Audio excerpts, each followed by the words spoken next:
Мемлекет барысы Нұрсұлтан Назарбаевтың жарлығымен Мәскеу және бүкіл Ресей патриархы Кирилл бірінші дәрежелі достық орденімен марапатталды.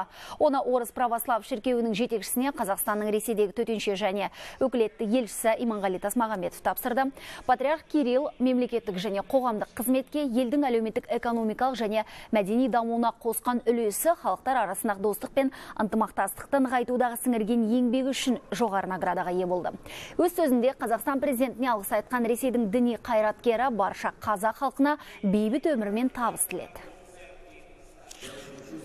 Президента страны Нурсултана Абишевича Назарбаева. Қазақстан Республикасының президенті Нұрсұлтан Назарбаевтың атынан жоғары мемлекеттік марапат бірінші дәрежелі достық орденін тапсырамын. Бұл сіздің бейбітшілік пен келісімді, біздің халықтарымыздың арасындағы достықты нығайтуға қосып жүрген үздіксіз еңбегіңізге көрсетілген құрмет. Қазақстанда исламмен қатар православиеде алдыңғы қатарлы конфессиялардың бірі ретінде қоғамдық өмірде ерекше орынға ие. Орыс православ шіркеуі біздің мемлекетімізде аса маңызды жасампаз жұмыс атқарып жатыр. Ведущих конфессий занимает особое место в общественной жизни.